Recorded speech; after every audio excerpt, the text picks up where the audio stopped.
Hey everyone, welcome back. Now, usually we're breaking down some pretty complex topics step by step, right? But today is a little different. Today, you are the contestant. We're turning this explainer into a full-on interactive game show style quiz to really test your crypto knowledge. We've dug deep into the original white paper, combed through the historical timelines, and honestly pulled out some deep lore to build the ultimate challenge for you. So grab a mental buzzer, get yourself ready, and okay, let's dive into this. So here's the game plan. We're going to be escalating the difficulty across 3 distinct rounds. Round 1 is easy trivia. Round 2 hits historical milestones. And round 3, that's our technical expertise round. All right, let's kick things right off with round 1, easy trivia. Start strong, rack up those early points, and let's get some good momentum going. Okay, question 1. What is the pseudonym of the person, or hey, maybe persons, who developed Bitcoin? Is it A, Vitalik Buterin, B, Craig Wright, C, Satoshi Nakamoto, or D, Hal Finney? Take a second to lock it in.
Okay, the correct answer is C, Satoshi Nakamoto.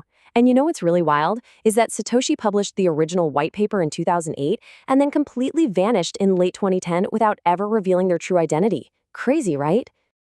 Moving right along to question 2. What is the total supply limit of Bitcoins that will ever exist? We've got A, 21 million, B, 100 million, C, 1 billion, or D, unlimited. Got your guess? The answer is A, exactly 21 million. So this finite supply cap is expected to be reached around the year 2140, meaning after that, miners are basically just going to solely rely on transaction fees. Let's keep the energy up for question 3. Which country adopted Bitcoin as legal tender currency from 2021 to 2025 before revoking it? Your options are A, the United States, B, El Salvador, C, Japan, or D, the United Kingdom. And the correct answer is B, El Salvador. Now, while they famously adopted it early on, its usage by illicit actors actually led to outright bans in several other regions. Question 4 coming up. What is the process of generating new Bitcoins and securing the network called? Now, I'm not giving you visual options for this one. You just gotta listen. Is it minting, hashing, forging, or mining? Think about it for a sec. Yep, the answer is mining. To pull this off, miners use purpose-built computers to perform some seriously computationally intensive proof of work. Wrapping up our easy round with question 5. What is the underlying distributed ledger technology behind Bitcoin called? Is it A, blockchain, B, cloud storage, C, SQL database, or D, Merkle tree? The answer is A, blockchain. This technology operates completely without central oversight, functioning as an ordered, chronological list of blocks that lock down the entire transaction history. Huge congratulations on surviving round 1. Now, what's really interesting about this next part is it marks a major shift. We're officially turning up the heat for round 2, historical milestones. So let's really test her memory for dates and pioneers. All right, question 6. On what exact date was the Bitcoin ledger started with a so-called Genesis block? Is it A, August 18th, 2008, B, October 31st, 2008, C, January 3rd, 2009, or D, December 8th, 2015? The correct answer is C, January 3rd, 2009. And a really cool fun fact here.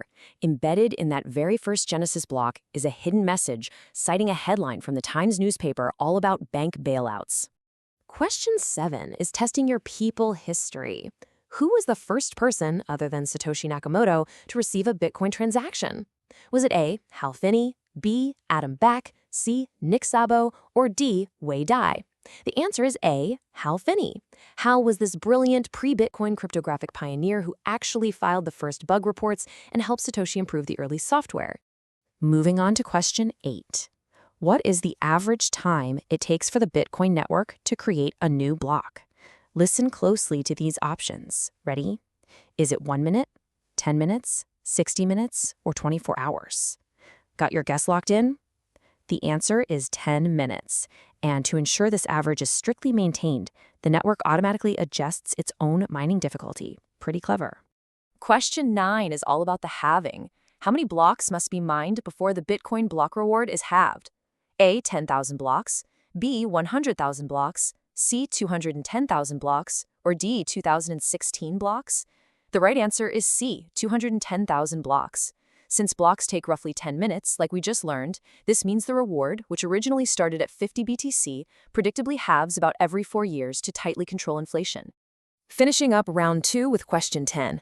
What domain name was registered on August 18th, 2008, prior to the white paper's actual release? Is it A, bitcoin.com, B, bitcoin.org, C, satoshi.net, or D, blockchain.info?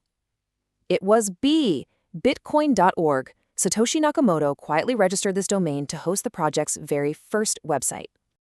Welcome to the final tier. Let's move into our hardest round yet, technical expertise. Consider yourselves warned, folks. These questions dive deep into the core mechanics of the original white paper. Let's see what you've got. Question 11 starts off highly technical. What specific cryptographic hash function is used in Bitcoin's proof of work? A, MD5, B, SHA-1, C, script, or D, SHA-256. Lock it in. The correct answer is D, SHA-256. Each block actually contains a SHA-256 hash of the previous block, running through 2 full rounds just to chain them securely together. Question 12 requires some very specific math. How frequently is the mining difficulty recalibrated by the network? Is it A, every 1,000 blocks, B, every 2016 blocks, C, every 10,000 blocks, or D, every 210,000 blocks? It's B, every 2016 blocks. Tying right back to our earlier question about block times, this recalibration happens approximately every 2 weeks, deterministically adjusting for the total mining power currently on the network. Question 13. We're zooming all the way in now. What is the smallest subunit of a Bitcoin, representing 10 to the -8th power of a BTC? A, millibitcoin, B, microbitcoin, C, bit, or D, Satoshi? It is D, a Satoshi, because a single Bitcoin can be divided up to 8 decimal places into these Satoshis. That 21 million supply limit we talked about earlier will never actually hinder everyday microtransactions. Question 14, and we are diving right into the white paper's architecture. In the white paper's simplified payment verification, what structure links a transaction to its block? Is it A, Merkle tree, B, B tree, C, hash table, or D, linked list? The correct answer is A, a Merkle tree. This brilliant piece of architecture allows users to verify payments without having to run a massive full network node. They literally just need to keep a copy of the block headers. Okay, the final question, question 15.